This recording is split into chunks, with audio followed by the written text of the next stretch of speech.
Hoy en esta tarde vamos a predicar un mensaje que lleva por título No hay escape.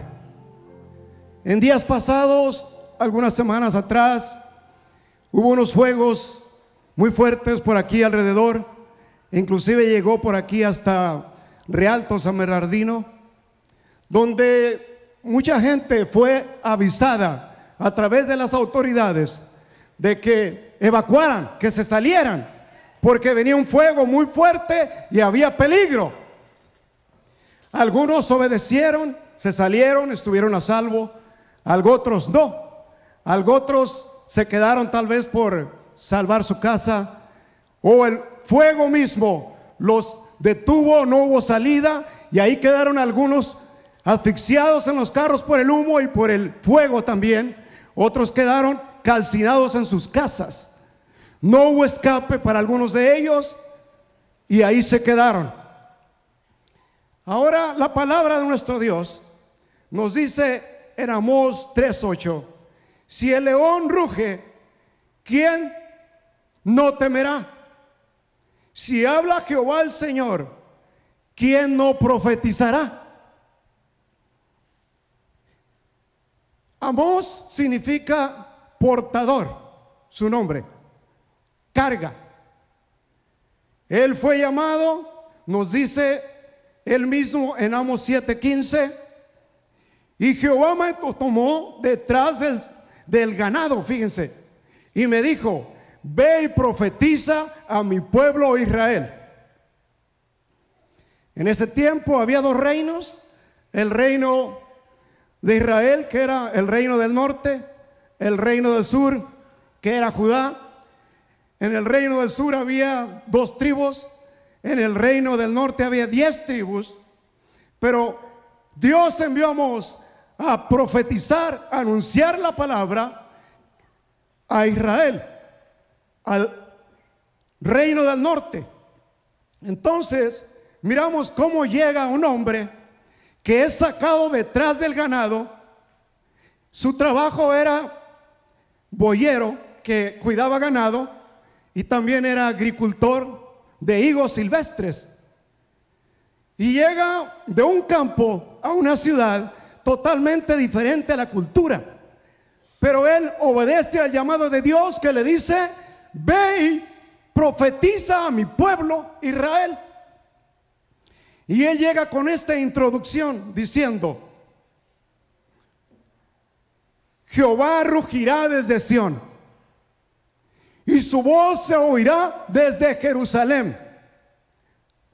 Los campos de los pastores se enlutarán, y se secará la cumbre del Carmelo. Qué introducción tan más natural para un hombre que había salido de un campo, de un lugar. Él conocía el rugido de los leones, él conocía el mugido de los toros, él conocía el mugido de las vacas, él conocía cuando el ganado que andaba cuidando de repente empezaba a oler o a voltear la cabeza para arriba o a moverse y sentir el peligro, y él miraba y decía: por ahí se acerca un león. Porque la misma palabra en el capítulo 3 de Amós, versículo 4 dice: ¿rugirá el león si no hay presa? Entonces él sabía que el león no iba a rugir si no miraba que había una presa y quería llegar. Ese era la cultura, ese era el trabajo que él hacía, y había salido de un lugar donde él conocía. Por eso llega con esta prédica, con este mensaje: Jehová rugirá desde Sión. Él era, hermanos, diestro para oír el sonido, ese rugido. Si ese león estaba rugiendo, es que tenía una presa en los dientes. Por eso él sabía cuando iba a llegar al pueblo de Israel que les iba a estremecer el corazón si él les decía que Jehová venía con un rugido. El rugido del león, hermanos, es el rugido más terrible que se puede escuchar en la selva. estremece el corazón del hombre y aún de los animales.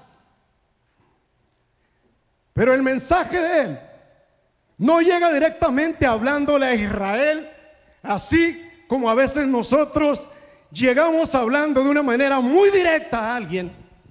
No, el mensaje de él llega hablando primero alrededor del reino de los vecinos que estaban de ellos. Y él dice de esta manera: Jehová ha dicho así, por 3 pecados de Damasco y por 4 no revocaré, no los voy a perdonar el castigo. Y luego se iba más adelante otro reino alrededor, por el pecado de Gaza, y aún por 4 no revocaré su castigo. Y estaba ahí en Israel la tribu y todos los de alrededor, los sacerdotes, escuchando. Y luego dice: por el pecado de Tiro no tampoco revocaré su castigo. Por el pecado de Edom, y aún 3 pecados y 4. Él decía de esa manera porque no eran 3 ni 4 pecados, eran muchos pecados los que ellos estaban practicando. Y decía: no revocaré su castigo. Por el pecado de Amón no revocaré su castigo. Por el pecado de Moab no revocaré su castigo. Y por el pecado de Judá tampoco voy a revocar su castigo. A cada uno de ellos, a todos esos reinos que escucharon, los voy a consumir en fuego en sus palacios, y sus reyes van a ser cautivos. ¿Cuál era el pecado de Judá? El pecado de Judá era que habían menospreciado la ley de Dios y no guardaban sus ordenanzas.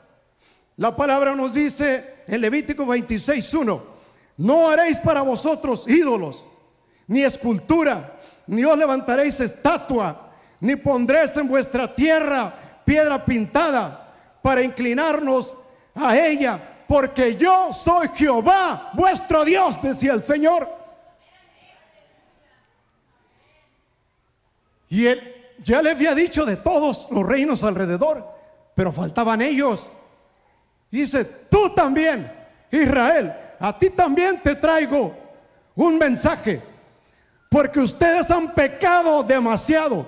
Se acuestan junto a cualquier altar, viven en la casa de sus dioses.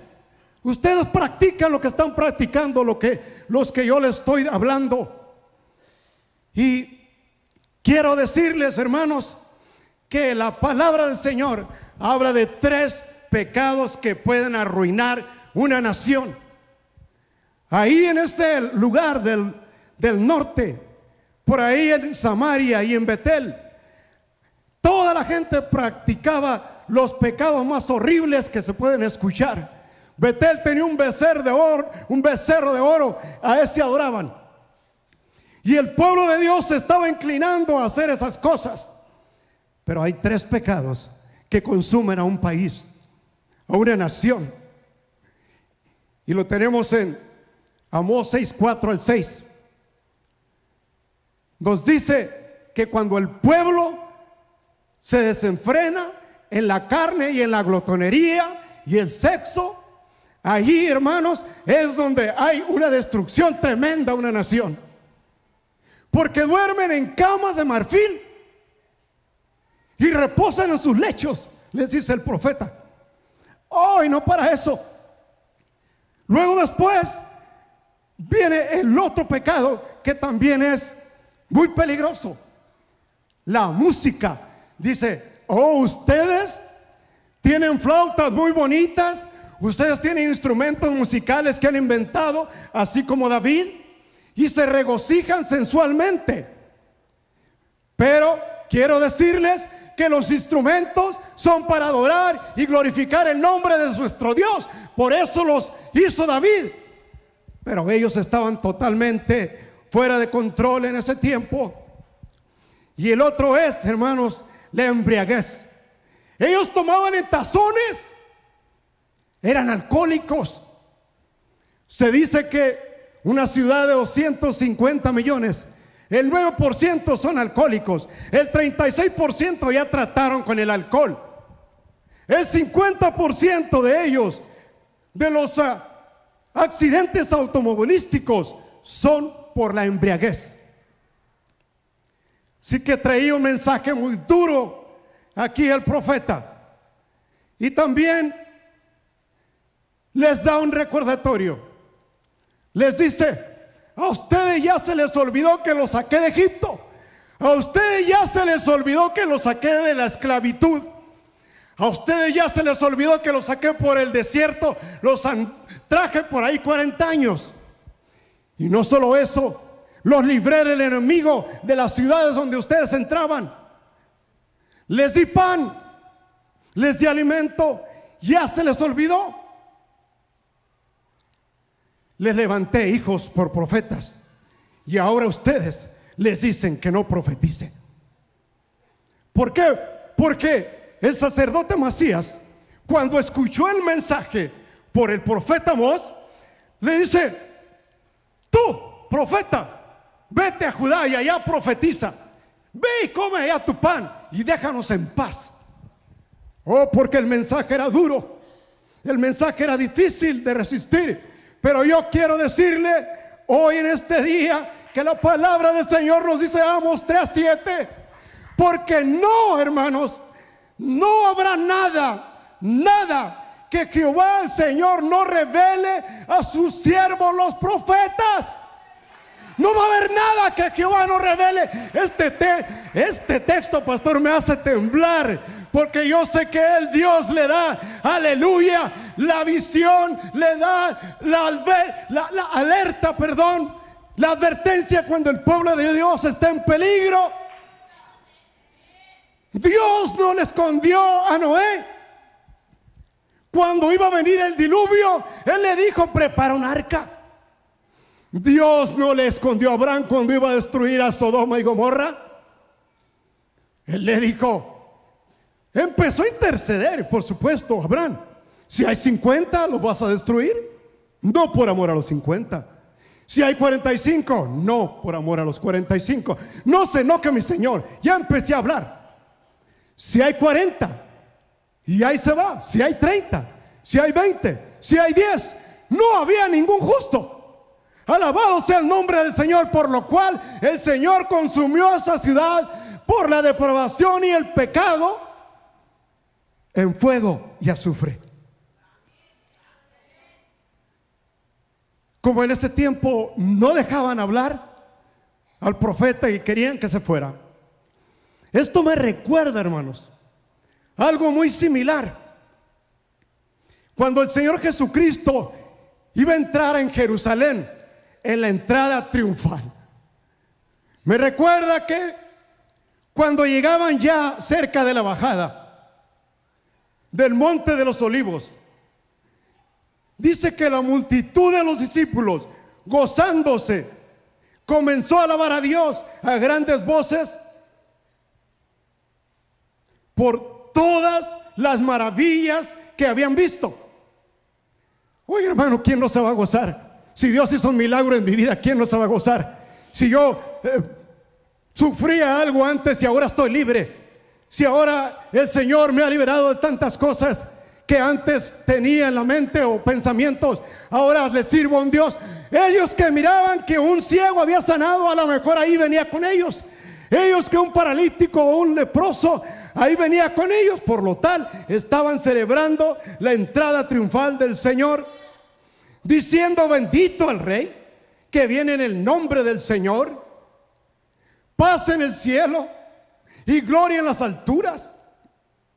Entonces algunos de los fariseos, entonces algunos de los religiosos, aquellos que no les gusta el ruido, aquellos que muy solemne todo, se acercan, alabado sea el nombre del Señor, y le dijeron al Señor: maestro, dile a estos que se callen, repréndelos. Y el Señor les dice: os digo que si estos callaran, aún las piedras clamarían. ¿Cuántas piedras vivas tenemos aquí hoy en este día? Alabado sea el nombre del Señor. Mismo Pedro después dice que somos piedras vivientes. Alabado sea el Señor. Así es que no hay escape, hermanos. No hay dónde meternos. El mismo Señor nos dice en el capítulo 24 de Mateo, los discípulos enseñándoles aquellos grandes edificios, y Él les dice: ¿ves estas piedras? Sí. Os digo que no quedará piedra sobre piedra. Y saben, les voy a adelantar. Les dice el Señor: estarán dos en el campo, el uno será llevado y el otro será dejado. Estarán dos mujeres moliendo en un molino, el una será llevada y la otra será dejada. Así es que no hay escape.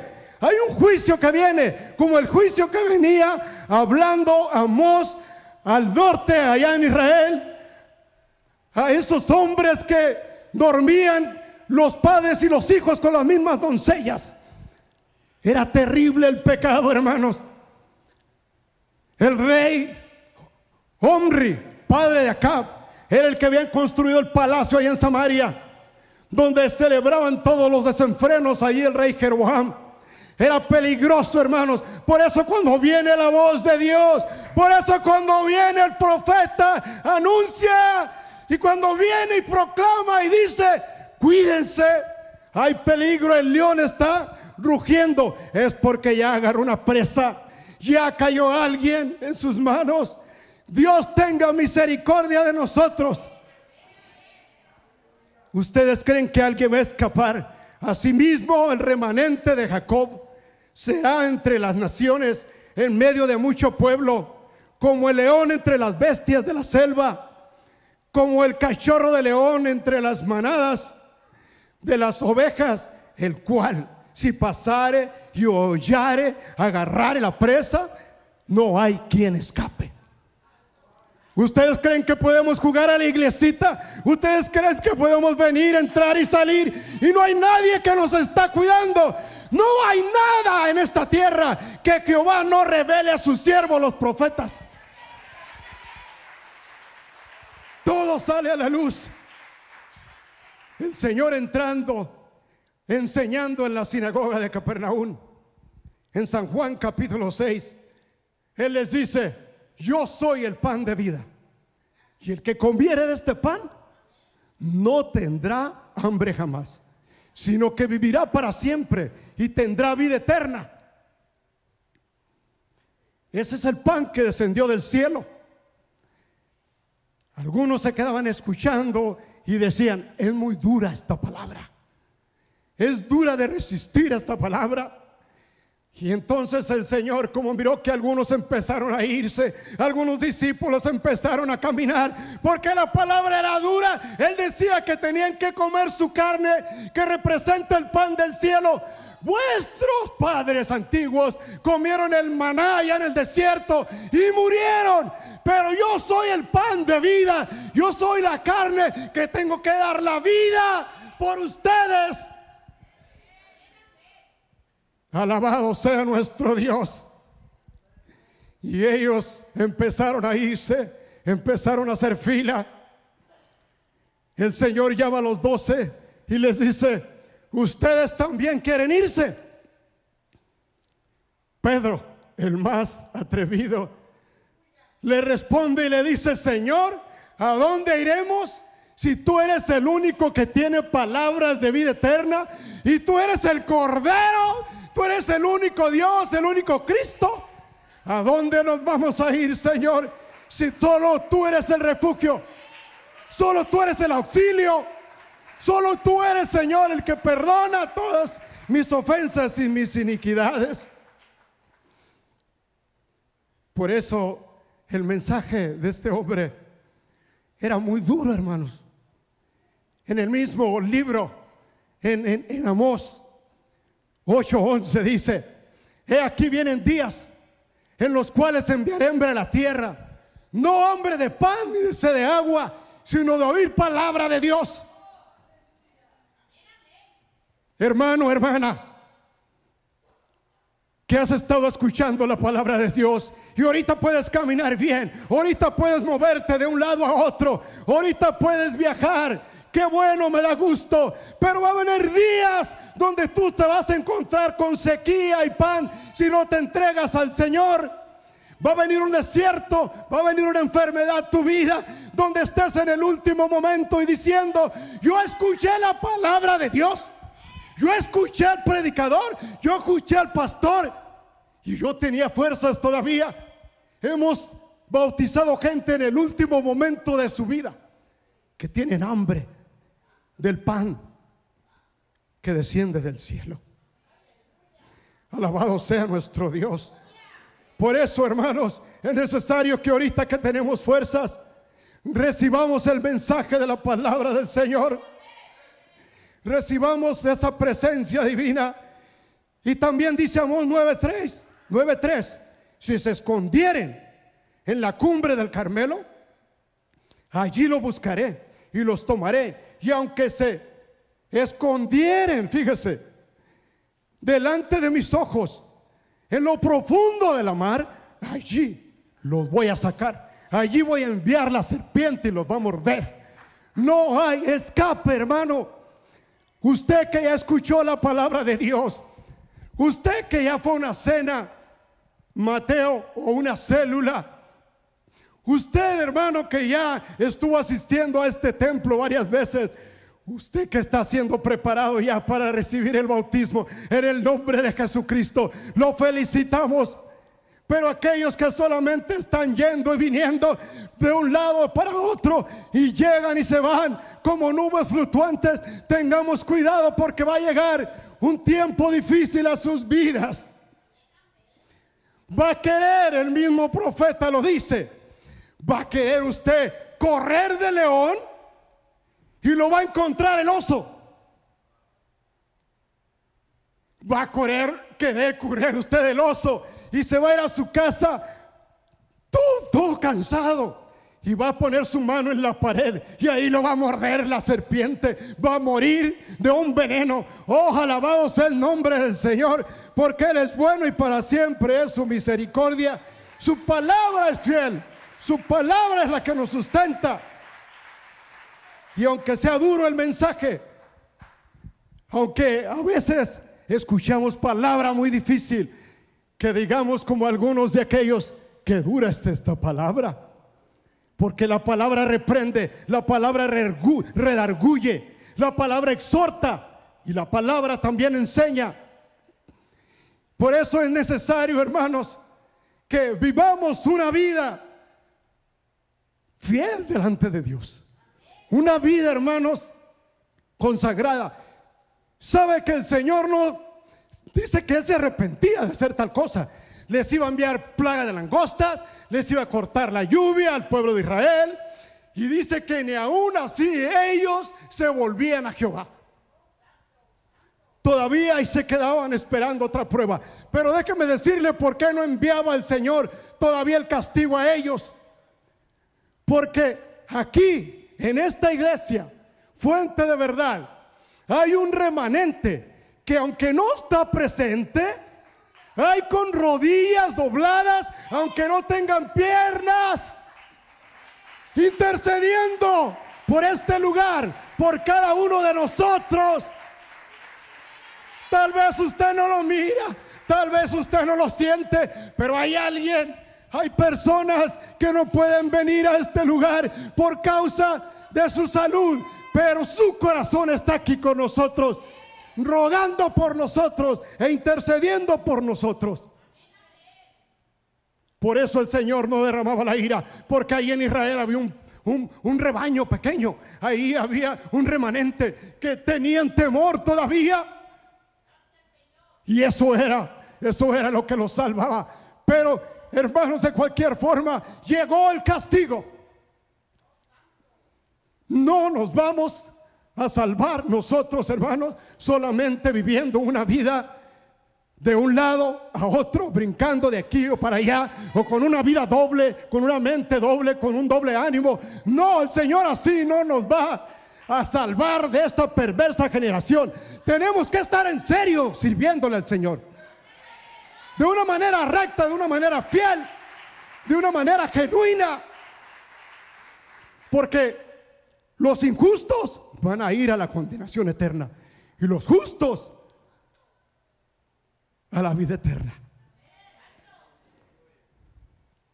Alabado sea el Señor. Así como el profeta Amós, Dios le puso esa carga de advertencia, de sonar esa alarma cuando llegó ahí a esas 10 tribus del norte con Israel, que estaban completamente desatados en la carne y en la glotonería. Así como llegó el profeta diciéndoles que aún los reyes y los príncipes y los gobernantes iban a ser destruidos a espada, iban a ser llevados sus hijos a cautiverio. Así, en ese mismo tiempo, el Señor reprende también a los fariseos y les dice: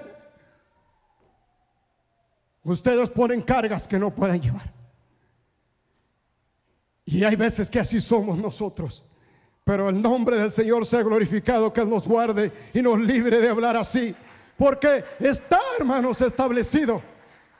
Está establecido que todos vamos a tener un juicio. Todos vamos a llegar a ese momento.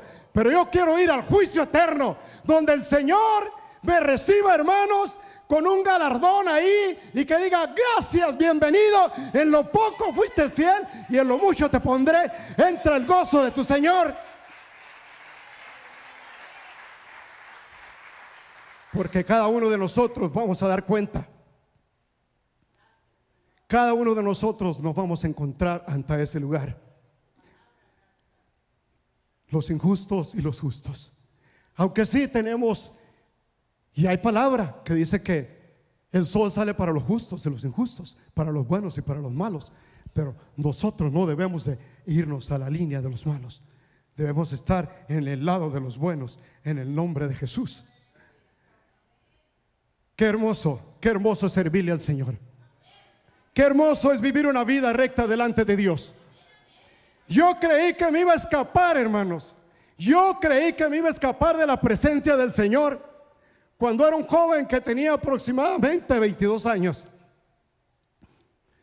Yo creí, porque no tomaba, no fumaba, era un muy buen pecador. ¿Sabe cuál era mi vicio? Ir a los bailes y mirar a los borrachos bailar y reírme de ellos.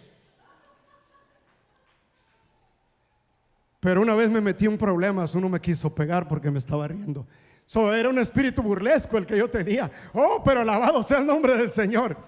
En una ocasión, hermanos, mi hermana me invita aquí en Ontario a su casa. Dice: vente, vamos a tener una célula. Le dije: ¿una célula? ¿Qué es eso? Tú ven para acá. Me encontré ahí, hermanos, un grupo de hermanos ahí en la sala. Y estaba un hombre muy simpático, muy blanco, ojos de color, con una guitarra. Y empieza a tocar. En el mundo perdido me hallaba cuando Él me encontró. No había esperanza en mi vida, no era feliz, pero gracias al Dios que nos ama, Él me libertó. Oh, esperanza que Jesús haya puesto en mi ser. Y dije: me gustó ese canto. Pero hasta ahí llegó. ¿Saben quién era ese hermano? Ese hermano era el hermano Manuel Domínguez. Dios me concedió bautizar en el nombre de Jesucristo a su hijo. ¿Ustedes creen que él, si hubiera sabido estarme hablando del evangelio por primera vez allí, que uno de los candidatos, que él tal vez me miró así, iba a bautizar a su futuro nieto? Yo creo que no. Por eso es necesario predicar la palabra. Por eso es necesario anunciar la palabra. Por eso es necesario proclamarla en el nombre de Jesús. Yo creí que me iba a escapar también cuando ya recibimos todos los estudios bíblicos. Hicieron la pregunta: pues ya terminamos, ¿y ahora qué van a hacer? Y volteé y vi a mi esposa y dije: ella me va a salvar, ella me va a escapar. Y que abre los labios y dice: yo quiero bautizarme en el nombre de Jesucristo. Y dije yo: ¿mi esposa estará bien de la cabeza? Pues yo no hallé dónde meterme, no hay escape. Y dije: yo también Alabado sea el nombre del Señor.